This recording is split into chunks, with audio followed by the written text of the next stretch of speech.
Yeah. Yep. Currently in recovery mode, having just watched the WHITEBOY video. But it was genuinely emotional by the time I got to the end. I could feel it. Man, I've still got crazy hair today. I don't know what's going on. I was down messing with the dogs. The dogs were like, no, and I didn't do any of that. So the dogs licking my head. Yeah, that WHITEBOY was fantastic. It was very thought-provoking in a variety of ways. If you haven't, please go check it out. I just did the reaction. If you haven't seen it, check that out. If you're new to the channel, welcome. If you're returning, welcome back. I think I forgot that in the last one. Like, subscribe, share, comment, dinger button, all that kind of good stuff. We're going to do the before the shoot and see what's in Tom's head with this one here. So, being as this is like a super like edgy piece of content, I'm gonna play you guys the song right now. Everybody sort of knows what to expect. The first verse especially is pretty rocky, purposefully, to engage the people that are watching it. Second verse onward, it smooths out quite a bit. So.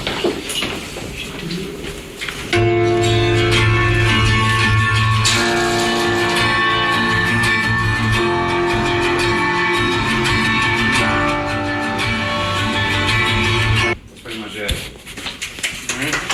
How does it feel about it? Everybody okay? Yeah. Definitely asking questions for sure. Yeah. Cool. Feel free to ask them. I was just gonna ask, what makes you feel like you need to like justify that you're not racist? I don't feel like I do, and I don't really feel like this song is like. I'm not racist, but it has been said like so many times. I'm Canadian, okay, so the social climate in Canada in terms of like race relations and that type of thing is completely different than it is here in America. And like quite simply put, like I wasn't prepared for that how intense. You know, grade school, middle school, white, black, Mexicans, didn't matter. We were friends. I don't recall ever growing up any racial tension. You know what? I was probably well into my 20s. Well, I shouldn't say that. My grandfather he slung racist slang all the time. He was West Virginian, and he was quite the racist. But through school, I don't recall ever having any kind of. It just never happened. We were just all. To this day, I have some of the dearest friends. It was every race, walk. Christ, I don't get it. Why people are like that? I just don't get it. The racial shit is out here. Obviously, like the roots in America runs far deeper than they do in Canada.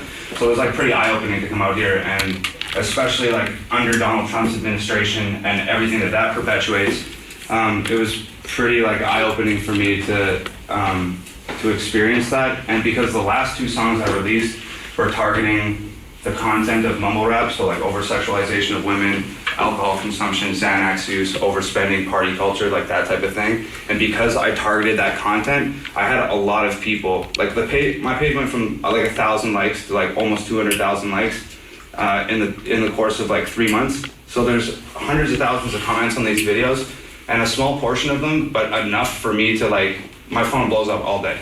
And I look down at what people are saying on these videos, and a quarter of these hundreds of thousand comments are people saying like, yo, this guy's a fucking racist, he's targeting black rappers, he's a culture vulture, etc., which just comes with the territory.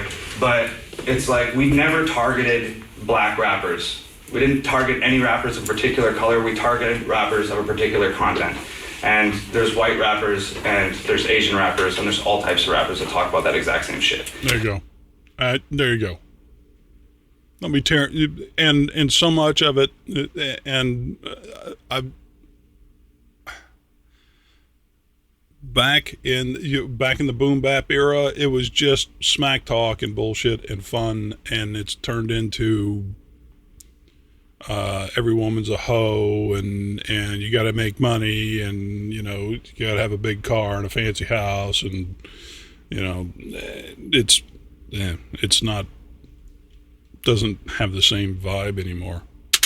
So this song was fueled by pretty much the reaction to my last two videos. And it has less to do with me feeling like I need to stand up and say, hey, I'm not racist, and more to do with me feeling like I need to respond to these people that have been saying wild shit on a public forum that is my page for the last 3 months.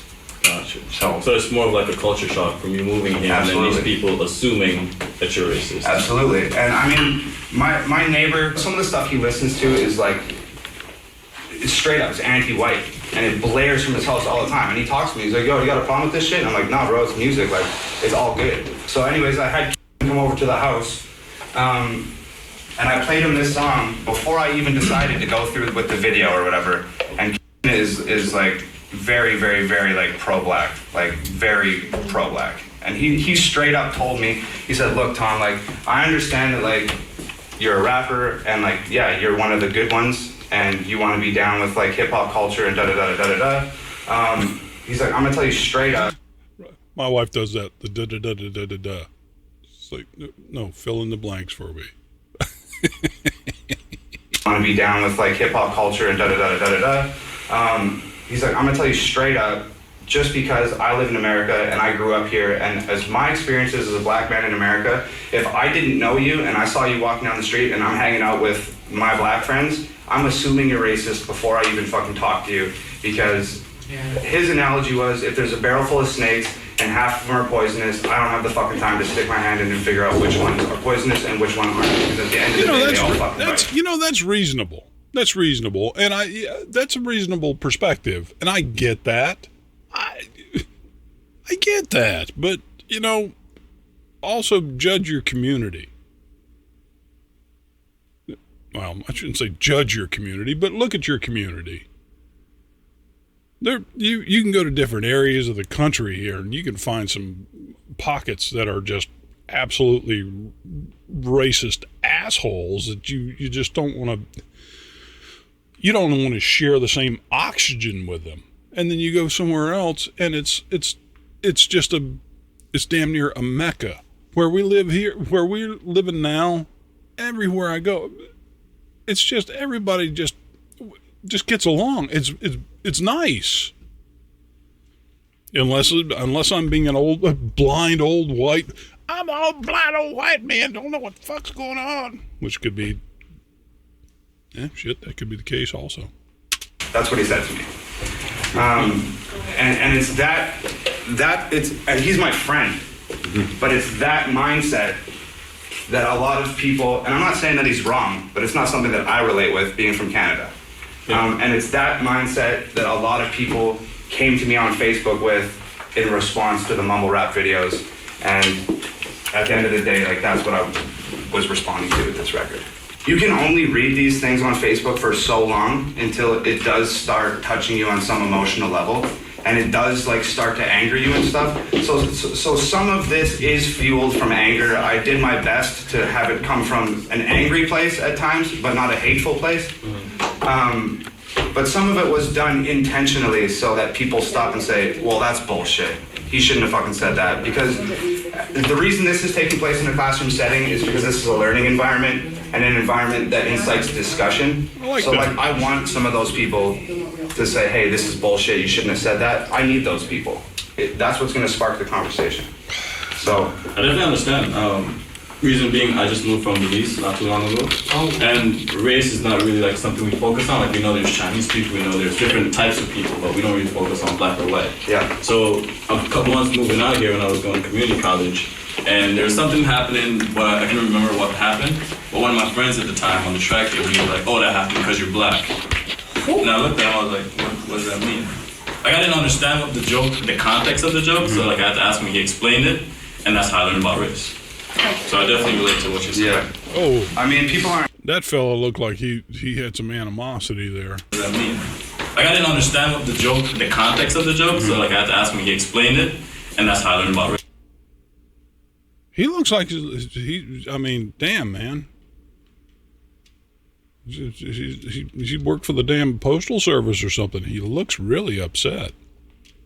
So I definitely relate to what you're saying. Yeah. I mean, people aren't that. It's not such of a non-issue in Canada where it's at a point where people wouldn't understand something like that. Like, it definitely does exist in Canada, but not to the degree of intensity that it exists out here. So, so yeah, that's where I'm at. So I just wanted to. The reason I told everybody about it on the phone is just I didn't think it was fair to bring everybody here and then to play the song and expect everybody to just deal with it, which is why I sort of gave everybody the disclaimer on the phone. And Very that's nice. why I wanted to play you guys the song right now. So as long as everybody's cool, we'll get on with it. Well, heck yeah. Obviously, I don't know that we got to do any barbecue with that. We could just say, hey, that's awesome. Wow. Look at him, man. He's going out the extra mile to get people squared away. Hey, I'm not trying to be a dick. Think I'm a dick? Hey, have a nice day. That's pretty cool. That's pretty cool. This has been so far, one hell of a roller coaster ride. It's ups and downs and side to sides and all that kind of good stuff. So I'm looking forward to more Tom MacDonald in the future. Like, subscribe, comment, share, dinger button, and suggestions, recommendations.